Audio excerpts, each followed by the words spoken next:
Nginibingelele babukeli emakhaya, welcome back to channel Digida TV. Uma kuthi aqala ungena le page ngicela ukuthi ulike usubscribe bese uyalike. Namhlanje ke iDigida Channel TV production ibihambele endaweni ebizwa ukuthi iseDenmo iyobona ingwenyama uDr Ngwenyama abnormal.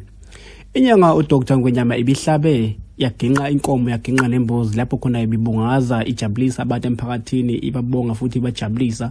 Lo mcimbi lo ibonga hlosile neze ukuba iwenzele kwakhe kepha bekubuyisela emphakathini ukuthi ijabulisa abantu. Ayike abantu bazileke bafika bazodla basinda ngoba bethole bajabule kwamnandi kwanje ya. Lapho besivakashela khona inyanga uDr Ngwenyama makuthi ke uyaqala ungena le page ngiphinde futhi ngisho ukuthi ngicela ukuthi ulike usubscribe bese uyalike. Ngicela ukuthi siphinde sibonane nahlangana ngokuzayo.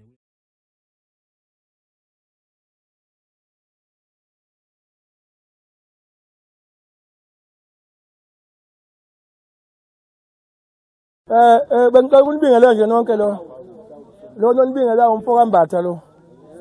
Ofuna ukwazi igama kuyothola esayidini. Bengicela ukuthi bonke abantu bakhuleke njengamanje ngizocela ukuthi siqale iprogram yethu into nje encane kakhulu mhlawumbe 20 minutes. Hayi asibabingelele bonke abantu abakhona phakathi kwale ndawo. Ngokuhlukahlukana kwabo ke noma singeke sibabize ngokwehlalo zabo kodwa nje wonke umuntu la ekhaya umukelekile. Angithi sezwana bafowethu. Wonke umuntu la ekhaya wamukelekile kodwa ekwenzeni kahle lo mcimbi kungabikho umuntu ozokwenza lo mcimbi ube mubi.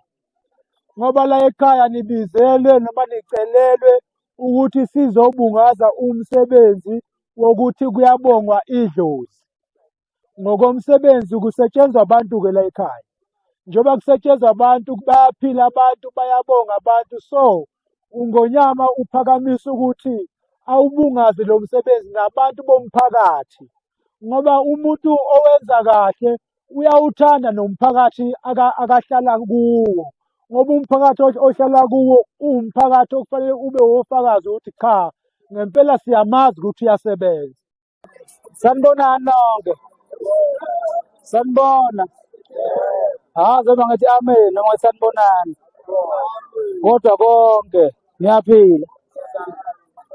Sikhona. Namhlanje ngibonga nje ukuthi nikwazile ukuthi siphatheni nisithathe nize la. Nomunye waphuma endlini weza la. Kakhulu okubalekile ukuthi engifuna ukubonga edlozini male nomsebenzi.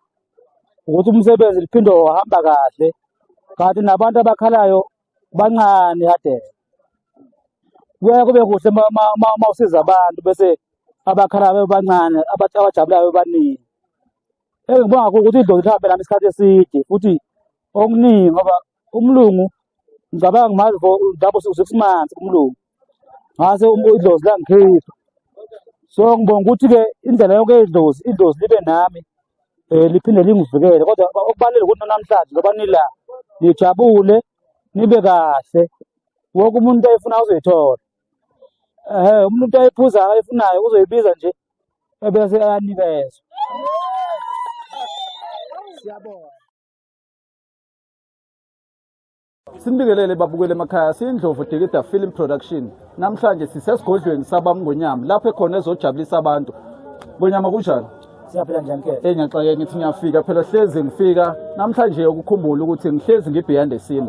Namhlanje ngithi ake ngiyibambele ngoba uvele wangithinta ngocingo ngathi ngiphuthume yabo ngaqhuma ngahlala. Kwenzakalani nje namhlanje angazi. Asicala ukuthi sibingelele abantu abasibhekele emakhaya. eAfrika yonke nabantu abangaphesheya kwezilwane ngoba sibona abantu abasebudeni nazo. Namhlanje uzoba kunjeni bona abantu ekhaya. Ngibonga umsebenzi wedlozi ngoba iminyaka